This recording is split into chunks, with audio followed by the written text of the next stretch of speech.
It was a pretty pivotal point for me to decide after 19 years to leave New York City and move back to my hometown to have a larger space so that I could really concentrate on making my own work.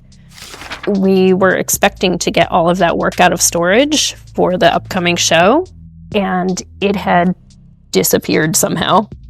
So we're just kind of trying to figure out if it was still in storage, if they just couldn't get it out of storage for payment reasons. It was a little nerve-wracking.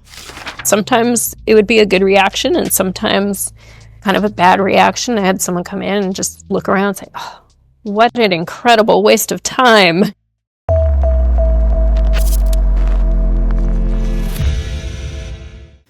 Welcome back to the Installation Art Podcast, the world's #1 and only podcast about installation art and the people who work with it. I am your host, Anastasia Parmson. My guest today is an artist whose work transforms materials and expectations in equal measure. Samuelle Green is best known for her immersive, cave-like installations made of paper. But what makes her practice especially interesting is that even after great success and recognition for her paper installations, she has refused to be pigeonholed into one visual style or material. Samuelle has exhibited all over the United States, as well as internationally in China, Canada, France, and Estonia. And she has also created art for the HBO television series, The Time Traveler's Wife.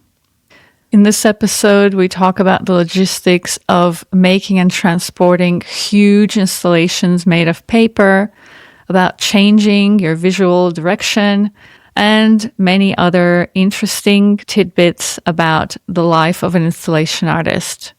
So without further ado, here's my conversation with Samuelle Green. Thank you, Samuelle, for joining me. It's really kind of you to take the time. Thanks for having me. I'm excited to be here. I like to start every interview with just some quick, easy questions to get us going. Okay. Do you have a favorite quote or a favorite saying you say a lot? I thought it was going to be easy.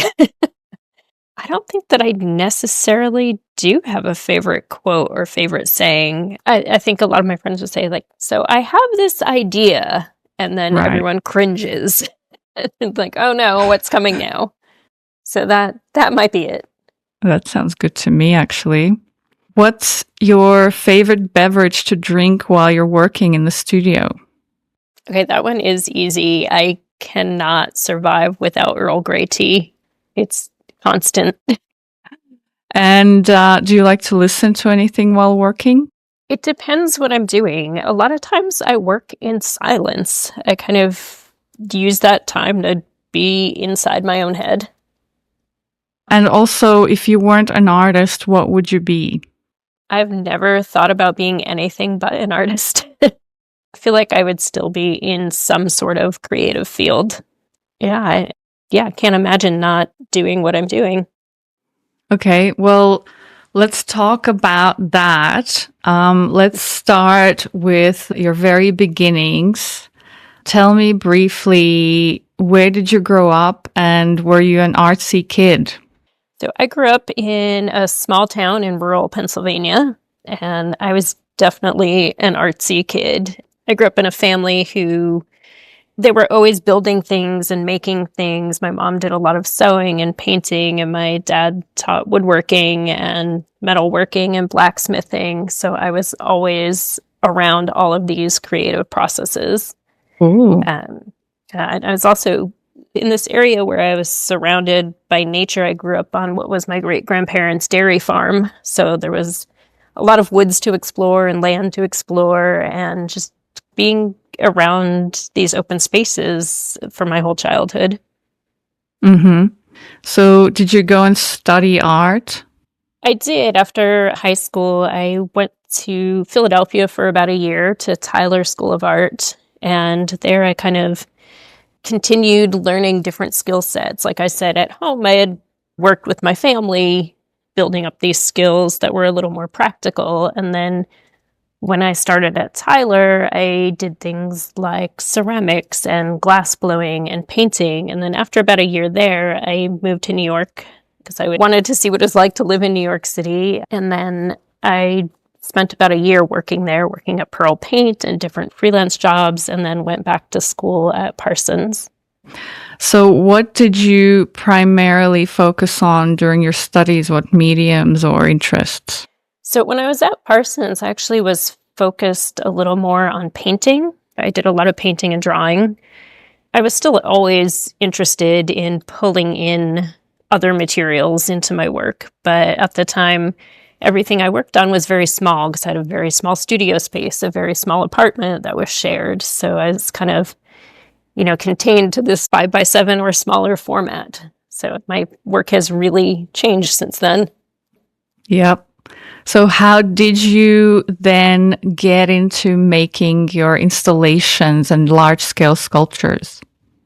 So in my time in New York, I worked at a lot of galleries and museums and, like I said, doing just a bunch of different freelance work. So I was exposed to different artists making larger work and trying to figure out how to install their work and troubleshooting and doing fabrication work.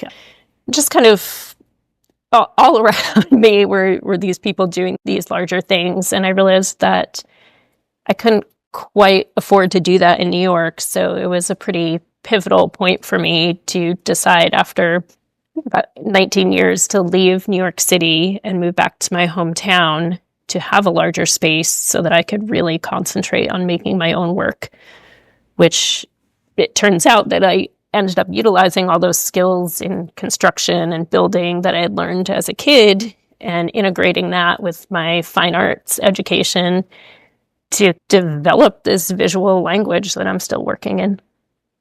Was it a difficult decision to leave New York or a liberating one? It was both. It was difficult because there were so many things about New York that I like, but luckily I'm only about 2 hours away, so I could still go spend time there and see friends there and stay with people that I know because there's just so much to do there. There's always live music. There's always shows to see. It's vibrant and there's a lot going on.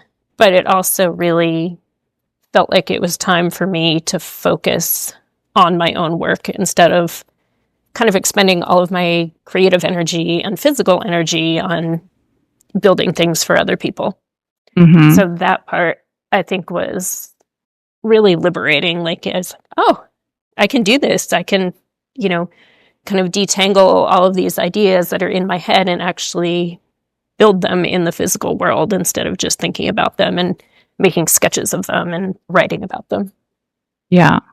So did you find that affected your career in one way or another as well? Absolutely. So I, at that point, transitioned from the freelance work to full-time working on my own pieces because it was just a more affordable way of life. And like I said, I had a big studio space and I could realize these projects.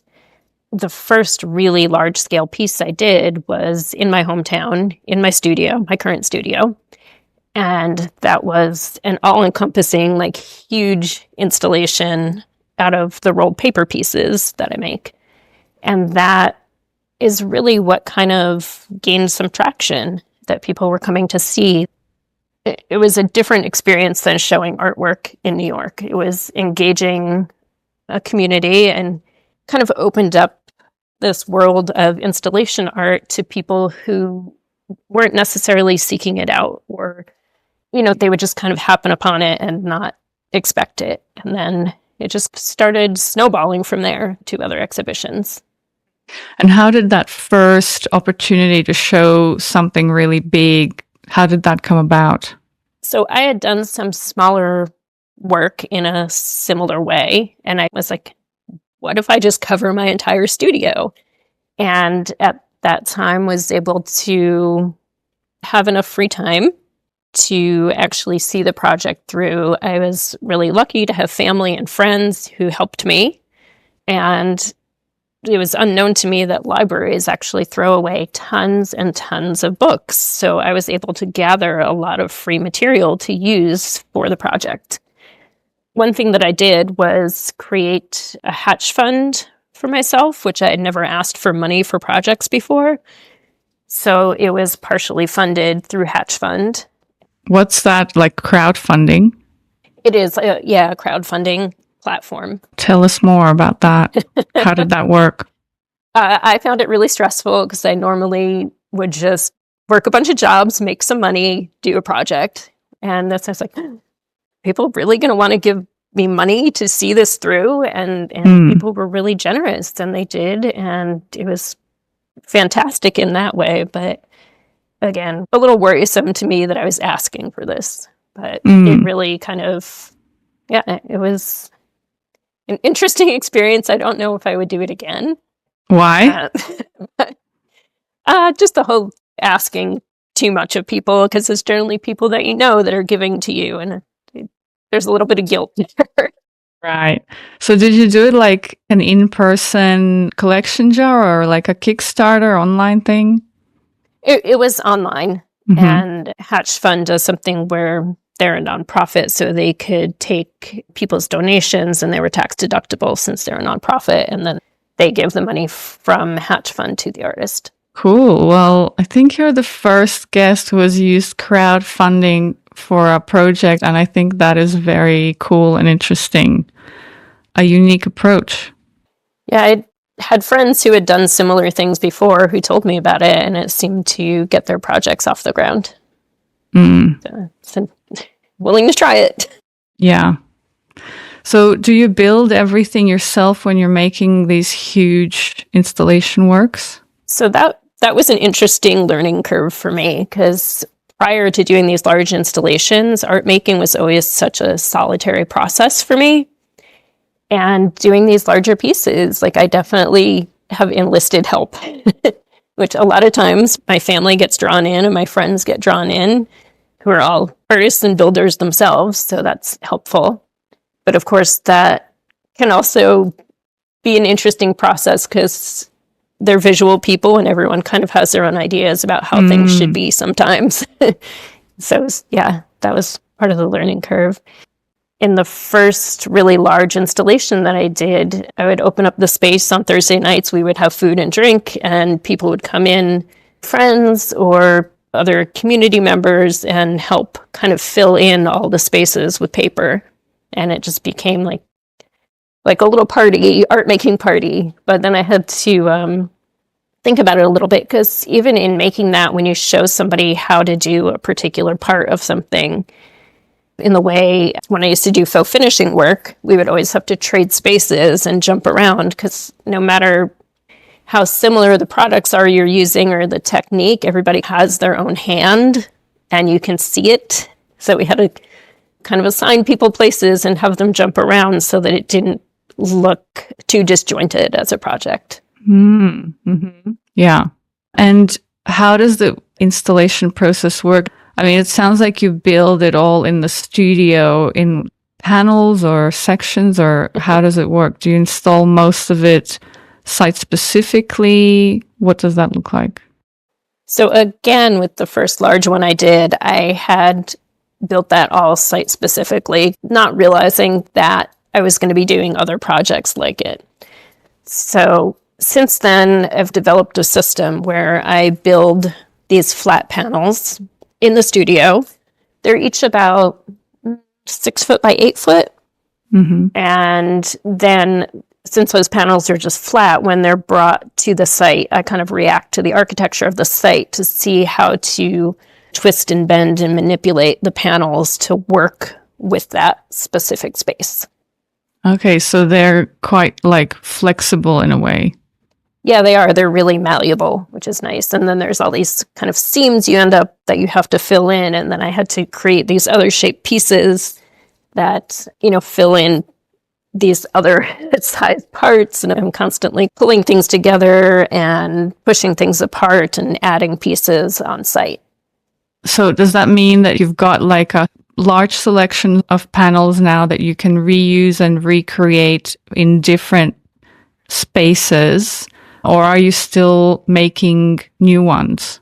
I do have a selection of panels that I'm reusing in spaces, but I do find myself making new ones as well, because every time I'm like, oh, this should be a little bit different, or that should be a little bit different, or I feel like I always need more. I'm like, oh, I could do more, I could fit more, I could add more, and it keeps growing.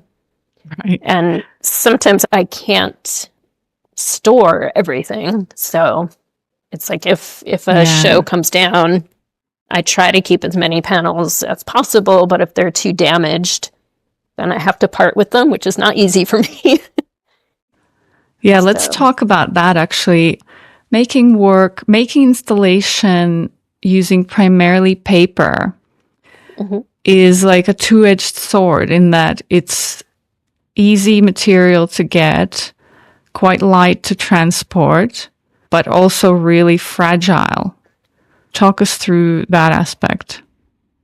It's less fragile than you would think. I know people look at it and they're like, don't touch it, but you can really manipulate it a lot. I think because the cone structure has, just like the way it's rolled, it really holds its shape well. And even if they do get bent a little bit, you can pull some wrinkles out and add some new ones around them and kind of get this little bit of growth and decay feeling from it. And the way that I move the panels around, I'll always rent a truck and kind of hang them like curtains face to face, back to back, and they travel relatively well. Yeah, storage always becomes an issue. I have a large studio space, but I don't want to take it up with storage, so I end up renting other storage spaces, which can get kind of expensive, but I find that keeping and reusing the panels is really helpful, and they do have a really long lifespan for paper. Okay. So how long does it typically take you to make something like a site-specific installation start to finish? So since I do it in different stages, like if I were making the kind of 6x8 panel in my studio, a single panel, that's probably about 2 to 3 days.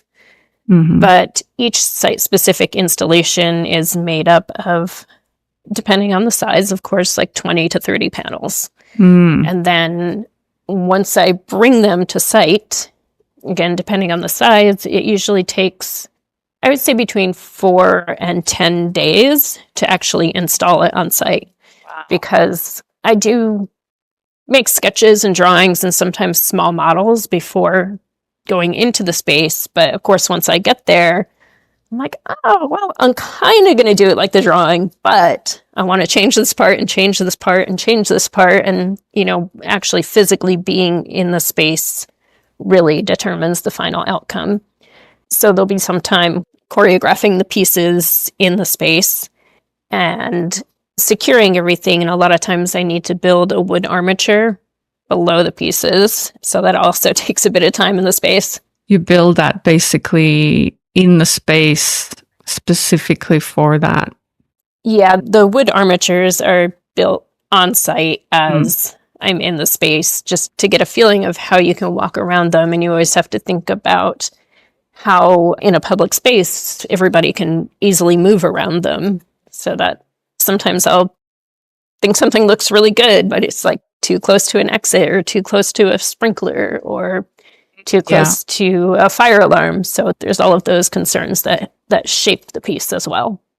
I was wondering about like, how would you attach those in a space temporarily where you can't really drill holes into the walls and stuff? Yeah, actually there's early on when I was doing a piece working with a curator who was pretty inexperienced. And when I went to install it in the space, they were like, you can't put screws in the wall. And I was like, oh, thanks for telling me. Yeah, it's like, well, it would have been nice to know that beforehand. But that's when I drew on, again, sort of all those skill sets I had developed and learned in the past, where it's like, okay, so I need to build these pressure fit temporary walls that I can then attach to. So it's like, okay, but it adds another layer of complexity to the installation process. In the end, it was fine. But I mean, it just goes to show, teach your kids woodwork. It will always come in handy. Absolutely. Yep. Absolutely. My dad will like to hear that. What are you like during the install period? And how do you deal with last minute issues? I kind of like working under pressure. Mm-hmm. It's sort of where I thrive. I'm like, okay, really focused. I might not talk to anybody else, but I'm like, just there and focusing on what I'm doing. So, and things like that do come up, but I think the problem solving part is really interesting for me. Like, oh my gosh, we have this major issue. How are we going to make it not look like a major issue? And just, drawing from doing them in the past or other jobs I've had, I feel like there's always some sort of solution that'll work well. What about things like the pesky fire marshals? Have you ever had anyone tell you, oh, this is a flammable material, or, something along those lines? Yeah, that's pretty often a question, but actually since the beginning, I have been fireproofing them. There's a really great product from Roscoe that's specifically made for paper and cardboard. And it's a spray-on flame retardant. Yeah. So I do use that. That's really cool. I did not know that was an option, that you can spray something on that doesn't damage or alter the quality of the paper. Yeah, you spray. I was afraid at first, I did a sample and I thought it was going to wrinkle, or, how sometimes when paper gets wet, it gets wavery, but it's worked really well for me. And I've actually had fire marshals come and flame test it. It's like it chars a little bit, but doesn't go up in flames, which is fantastic. Okay. Yeah. Well, that's good. That's a great little insight. What about the other unpredictable people? Because your work looks really tactile. It looks like something you'd want to touch or even hug.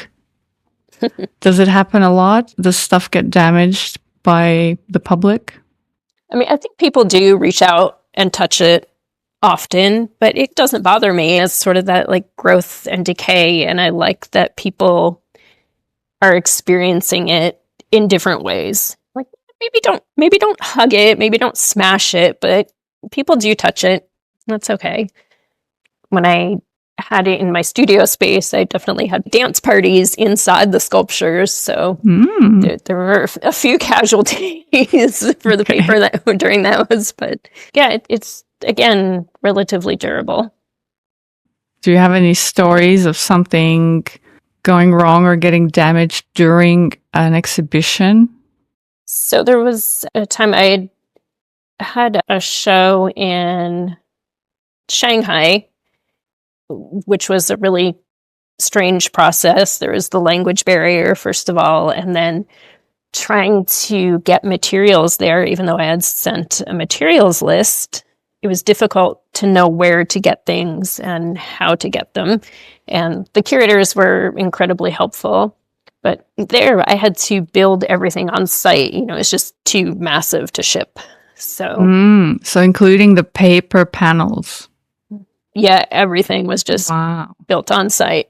And it was sort of amazing because they had so many interns helping me. So there was this kind of extra stress for me of teaching other people how to do this work. And of course, in a language that I don't understand. And after that show, it all got completed. That was fine. They had put the work in storage and I had gone back again, maybe because that was pre-pandemic, and I had gone back again after I could travel, and we were expecting to get all of that work out of storage for the upcoming show, and it had disappeared somehow.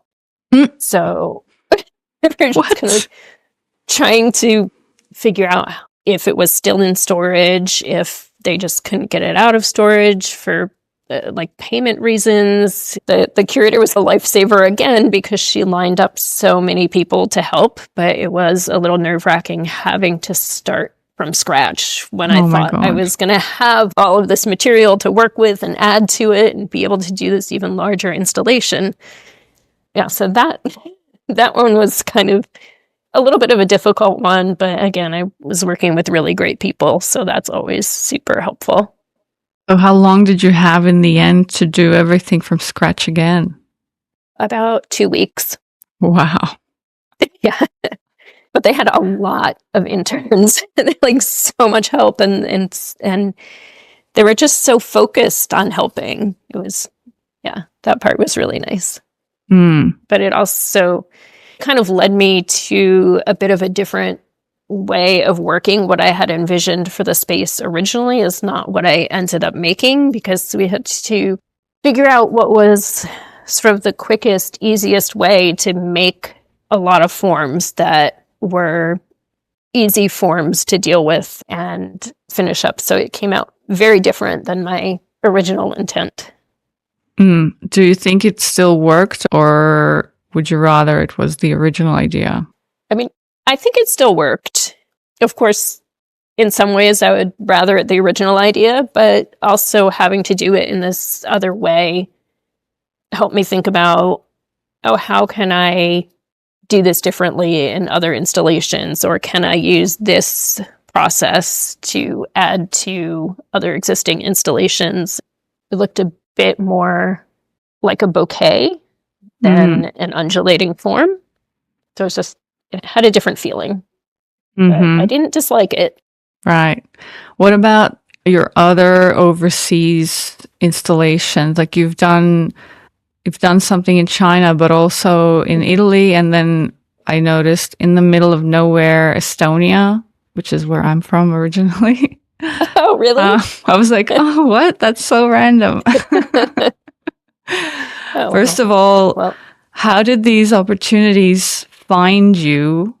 And then did you also make everything from scratch at location in those instances? So in Estonia, which I loved, by the way, it was an amazing place. I had applied to a residency there at TUC, and it was amazing. It was an old manor house that was then turned into a studio space, and the hosts were fantastic, and I think they're still doing the residency program. I really recommend it to anyone. And that, yes, it was built all on site. And the reason I had applied to it was because part of the residency was taking over an old paper factory. And I was like, paper, great. Sounds amazing. Sounds right up my alley.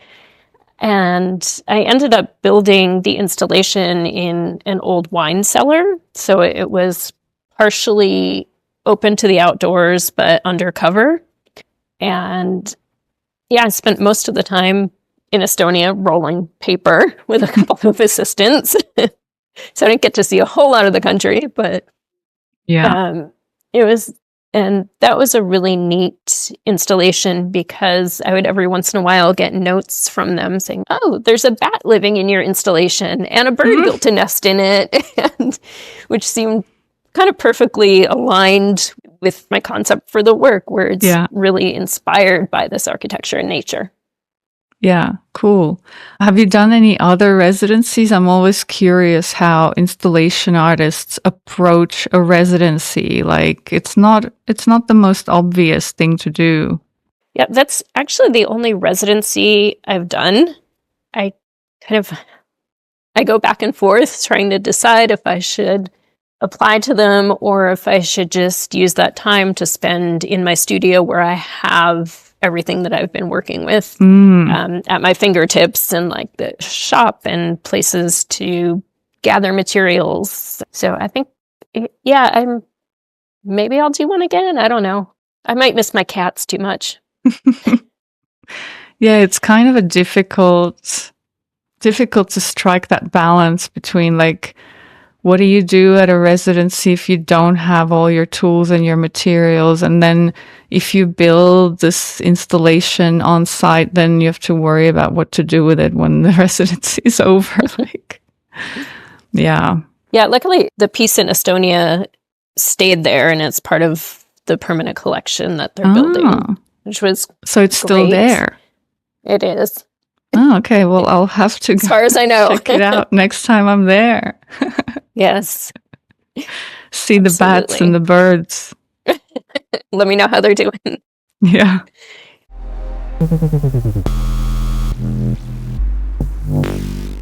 And then the piece in Italy, I also built on site. And that was another one that I kind of relied on the people coordinating the show, because it was in Venice and the only way to get your materials there is by boat, which I was like, oh, okay, let's see how this goes. And again, we had a couple of great volunteers helping. I often travel with a couple people that work with me, Terry and Christopher, who have helped me with projects for a long time. So they also, facilitate a lot of the things that I need. And how do these large projects, how do they get funded? How do they get funded? I, a lot of times, will still pick up some freelance work to just put toward a project. I've been doing smaller commission pieces, which is fantastic. I've been working with Holly Hunt Design, doing sort of smaller wall pieces that are made of different papers, are often more colorful and fit into, a normal space, like an office or a home or something like that. So that's really helpful to have that. I did receive a grant this past year.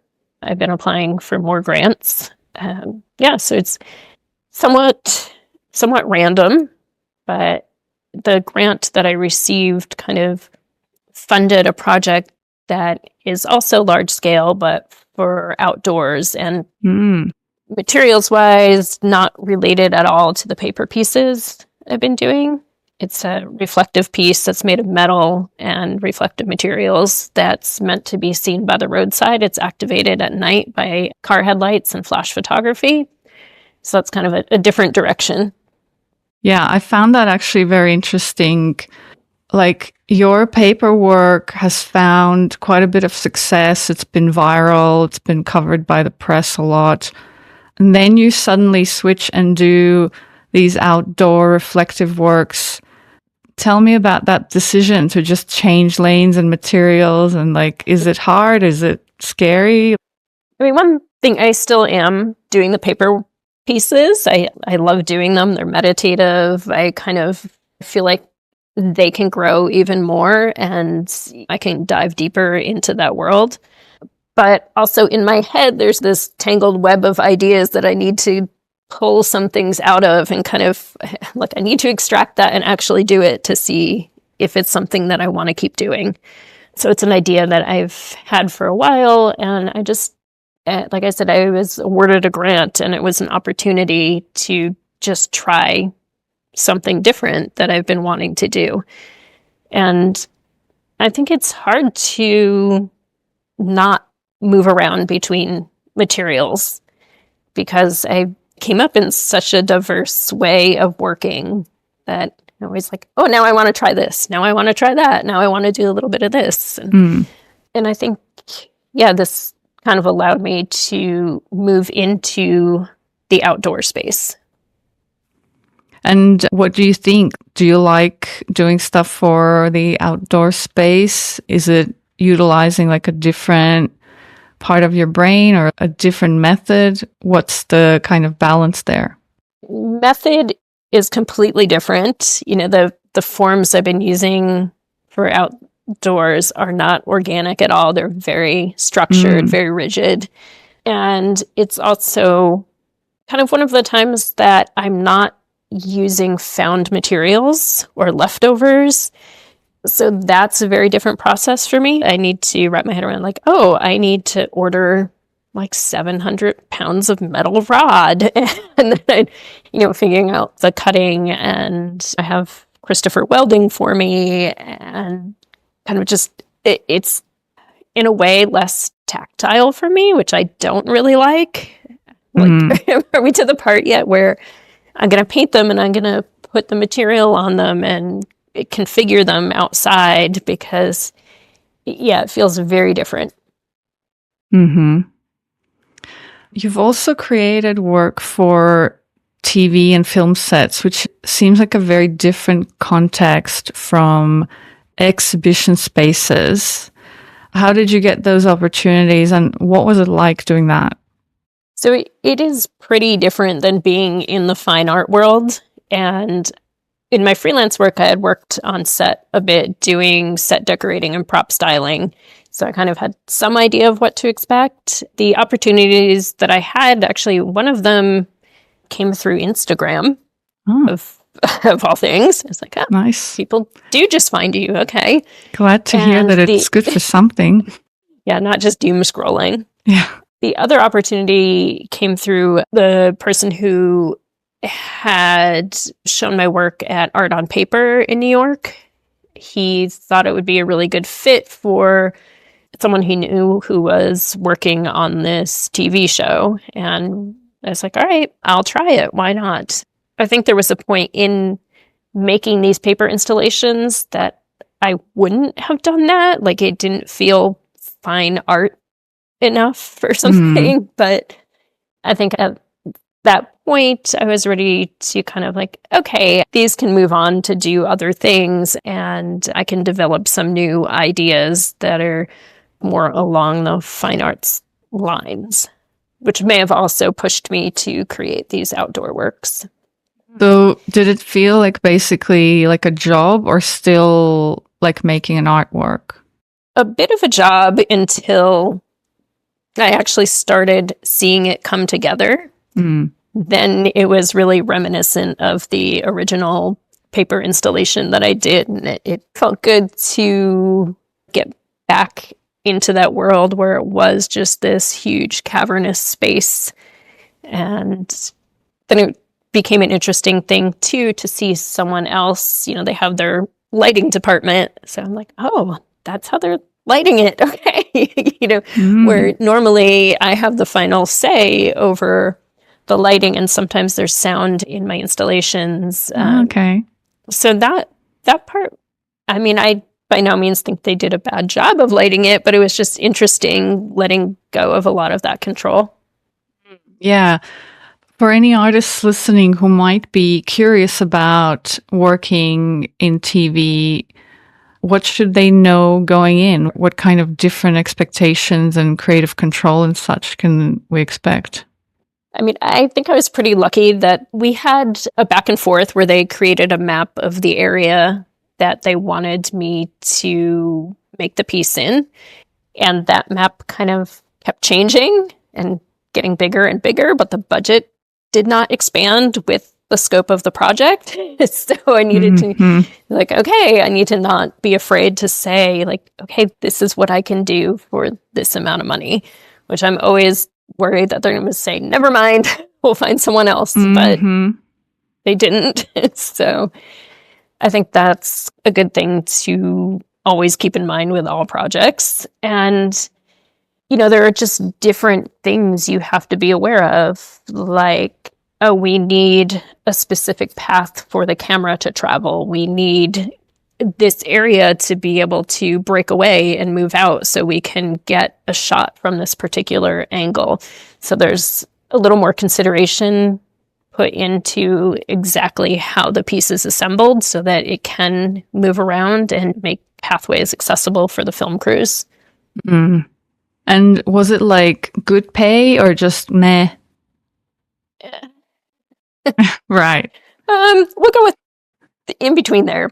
Closer maybe to meh. Okay, good to know. But it was, I think, because I represent myself, like I don't have a gallerist or an agent or anyone doing that work on my behalf. I think it's difficult for me to negotiate things for myself. So I think it can be done much better. Right. Yeah.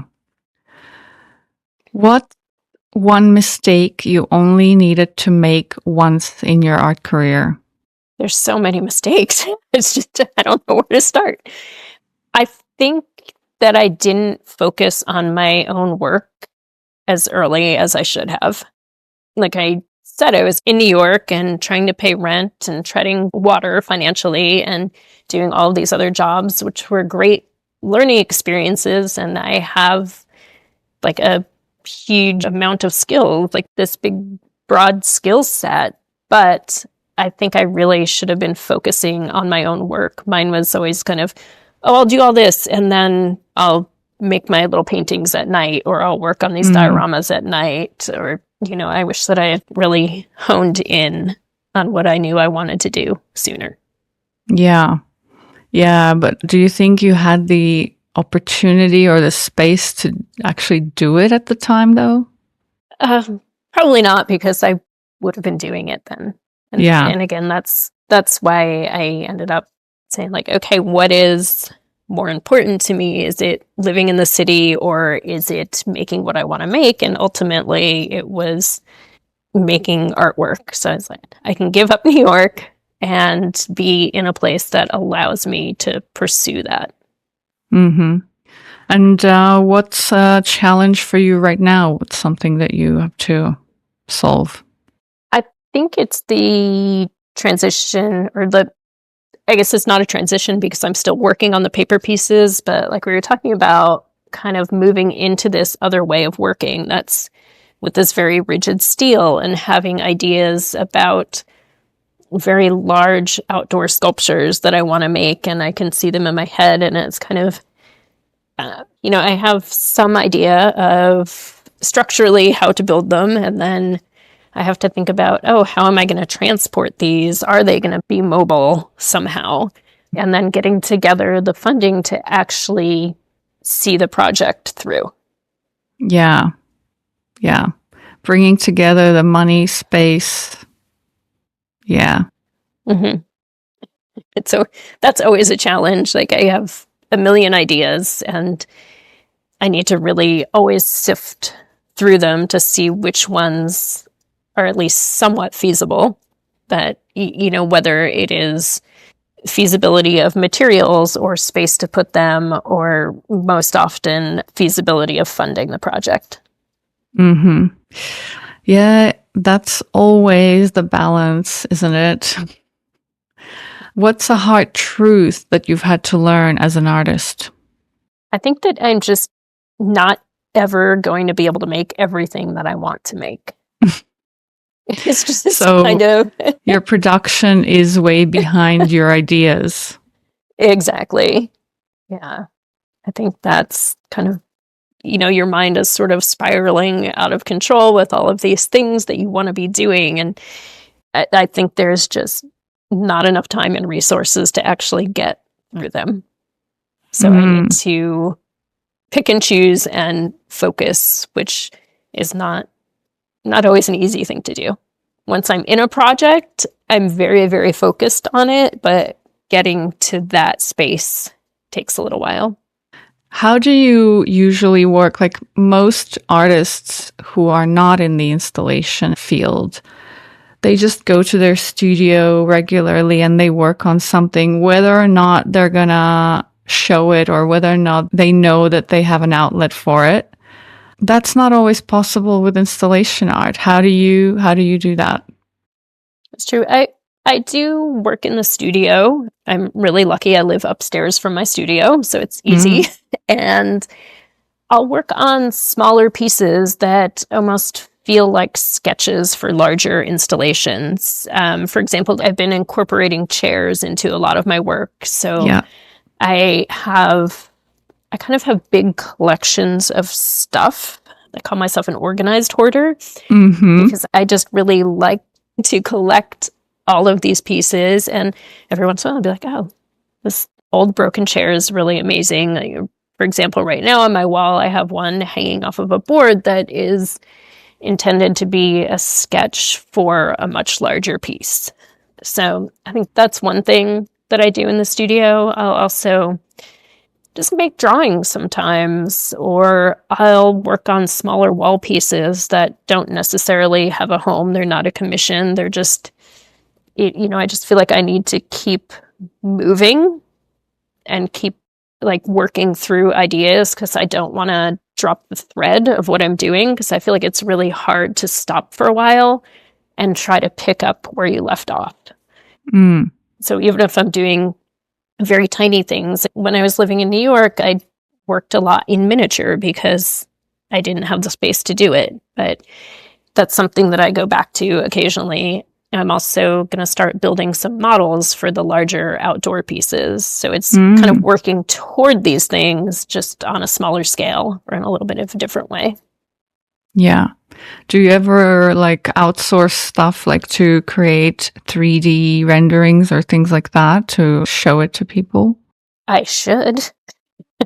It's not easy. I'm not much of a computer person, so I do a lot of hand drawing. And I think in a way, I love the hand drawing because it slows you down. You have to really think about what you're doing instead of just like, oh, I'm going to click on this color and put it there. Yeah, I feel like it helps me work through a project in a way that a computer does not help me do. And I know that it looks really good to present these great rendered computer models, but I don't know. I feel like, oh, if I do that, when the real thing shows up, it might be disappointing or different than what they thought it might be, or I don't know. I think it works great in some ways and would probably be really helpful to me to do that, especially when applying for grants or shows or something. But I've been relying on my sketches and photos of previous works. Do you have a highlight where something happened and it was like a particularly rewarding or elating experience in your career as an artist? I think one of the best things was having that large piece in my studio and it just really reaching an audience that was very different than an audience that comes to a museum or a gallery. And just people kind of walking in and having some sort of visceral reaction to the space. And sometimes it would be a good reaction and sometimes kind of a bad reaction. I had someone come in and just look around and say, oh, what an incredible waste of time. And I was like, oh, well, at least they're thinking about it.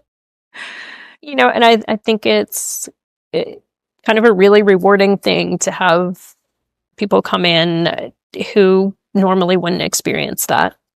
And I also think when I was working in Italy, there are a lot of artists who, we didn't all speak the same language, but kind of between this person's work and my work are just kind of like, oh, I get it. And they get what I'm doing and how this sort of realization that you don't need to speak the same language. You don't need to come from the same place, but you kind of, it's just a feeling about it that you're like, oh, I like this. I like looking at this. It's kind of making my day. It's making me feel good. And I think that's a thing that in my large installations, it's interesting to see just people's reactions. And what would you like people to take away from experiencing your work? So I don't have a very particular narrative in my work. I really like people to come to it with an open mind and again, have that visceral reaction to it.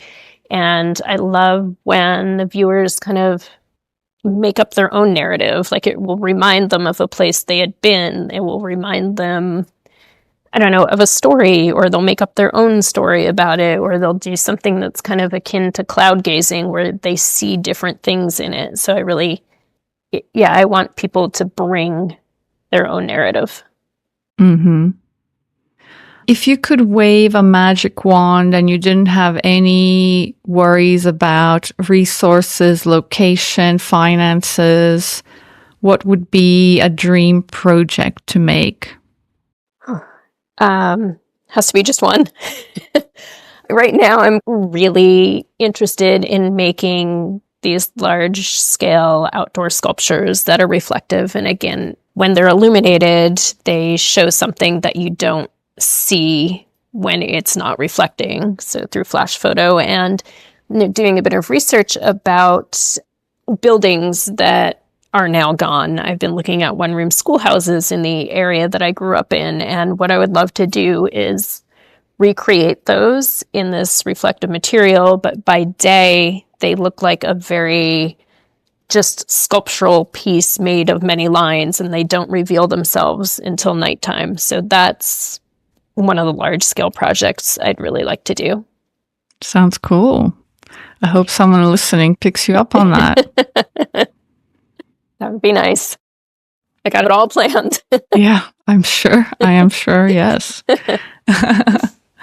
Yeah, those reflective works are very interesting because when I first saw them, of course, I thought it was like LED light or something. Mm-hmm. And then I'm reading, I'm like, oh, that's, I like that. Is it like one of those like reflector things? Because in Estonia, reflectors are, you have to legally wear one in winter as a pedestrian. Oh. So they have all different kinds. You have like tote bags entirely made of that, or, you know, like sticky vinyl. What is it, like a paint, or is it like sticky stuff? It's more like a vinyl. Yeah. Like a vinyl that's applied to the metal. And I mean, I love that about Estonia. I didn't know that. I'm going to have to look it up now. Yeah, they have all kinds of designs you can possibly think of for reflectors that you like stick on your coat or your bag or something. Yeah. Oh, that's awesome. All right. I have to check it out. Yeah. But it is the reflective vinyl. And like the reason I'm pretty interested in those pieces right now is because the way everybody is constantly interacting with their device, their phone, and taking photos of everything. And it's just kind of this, I don't know. I'm like, well, let's see what we can do with that. That's more interesting than just being on your phone. So the flash photos really, really make it pop. And I think it's kind of a way, like it's a reveal. It's something that like it's always there, but unless you're looking in a specific way with a specific light, you don't see it. Yeah. Also like a great project to put along a road in the middle of nowhere where headlights driving by just reveal it, and it's this ghostly thing suddenly. Yeah, that's actually exactly where it is now. It's in just across the river in New York State. The chairs are there, and it's by day, by night. By day, it just looks like these sort of metal spikes in the middle of a field. And then again, at nighttime, when car lights hit them, it reveals this sort of, like, it almost feels like a dreamscape when you come upon it. Like you're not really sure what it is at first, and then they all reveal themselves, and they're kind of levitating and moving. So that's exactly the idea. Yeah, pretty genius. Is that a permanent installation or temporary? It's temporary-ish. The landowners are very nice and said I can leave it there for an indefinite amount of time. Okay, so just tell me where exactly it is so people can go and check it out. Sure. It's by Coshocton Spirits and Coshocton Fire Station. And it's 54 County Road 114 in Coshocton, New York. Okay, great. Do you have any advice you would give to an artist who's just starting in installation or wanting to get into doing that? I hope you have storage space because there's just so much stuff involved. I would say really they're like kind of depending on what you're making, I always need to think about really simple things like, does it fit out the door? Does it fit in the door of the space you're going to?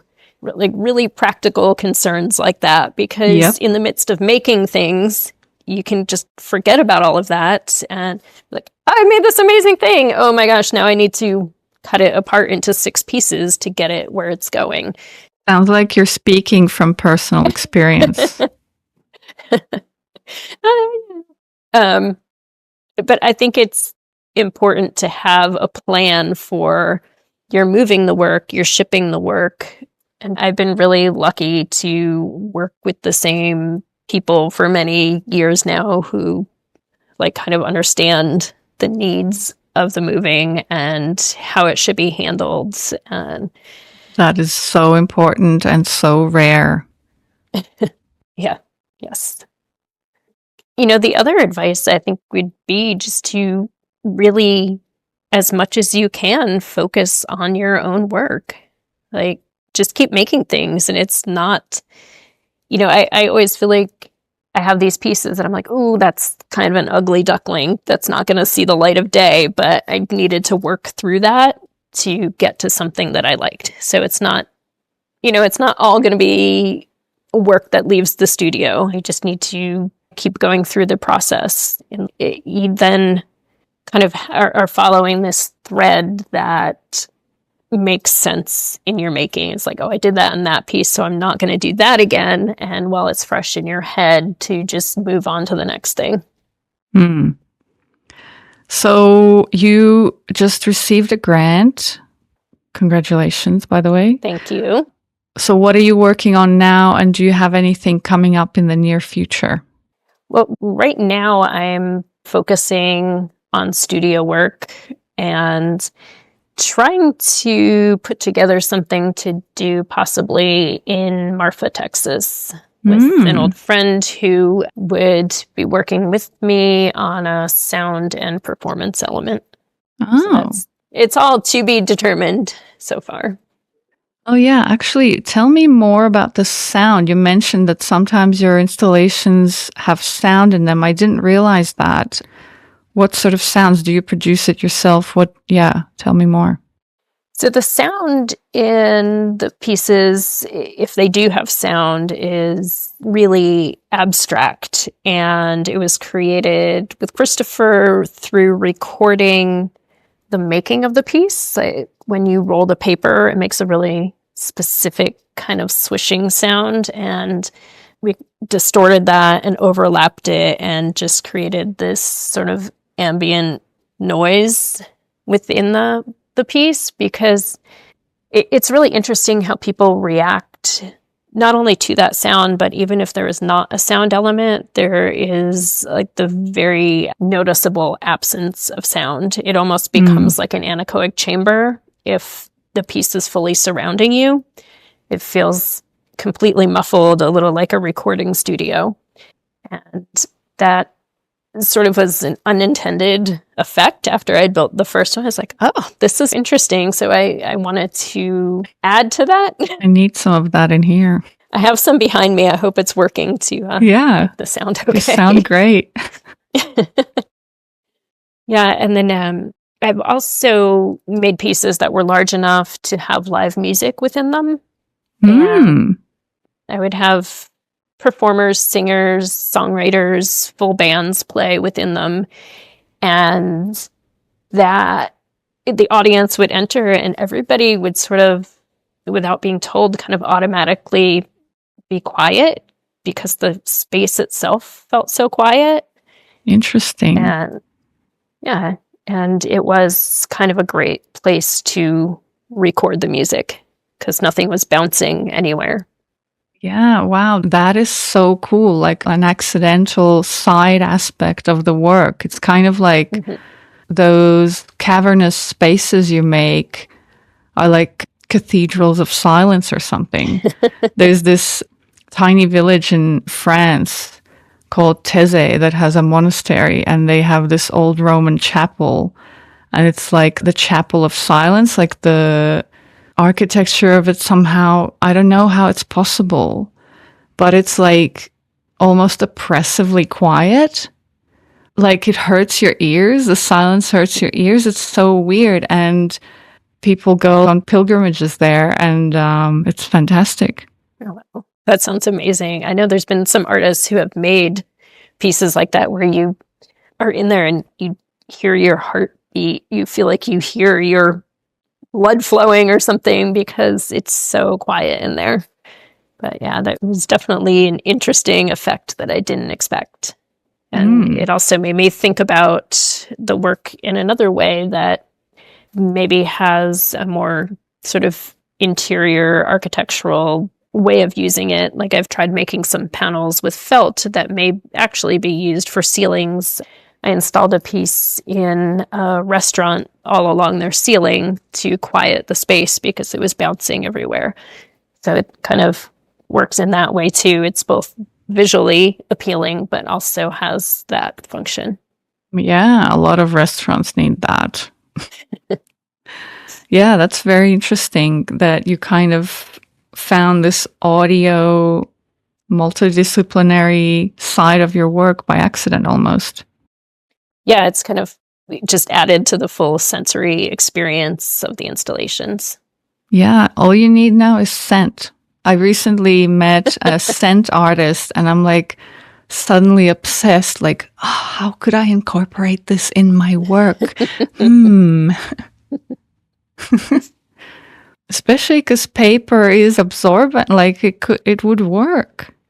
Well, when I was working on pieces, sometimes I'll be able to tell, like, if I have a book from someone who was a smoker, I can tell, like, I can smell the cigarette smoke on the book. Or a lot of times people would walk in and say, oh, it smells like an old bookstore, or it smells like a library. So it kind of also inadvertently, very subtly has that aspect. Yeah, cool. I love it when the work kind of creates these new aspects of its own accord in a way. Yeah, it's sort of interesting. It kind of feeds itself. Like, oh, now you're doing this. Okay. Yeah. I didn't even know. So it takes on a life of its own. Well, Samuelle, where can people find out more about you, maybe buy some of your work? Sure. I'm relatively active on Instagram, which is just my full name, Samuelle Green. You can also go to my website, which is samuellegreen.com, but don't expect me to update that very often, as, again, I'm not a computer person. And I do have some work at the Holly Hunt design stores, and I'll be letting people know about any upcoming shows on Instagram. Okay, great. Well, I will put the links to those in the show notes so people can easily find you and go follow you. Thank you. Thank you so much. It was relatively painless. Glad to hear that.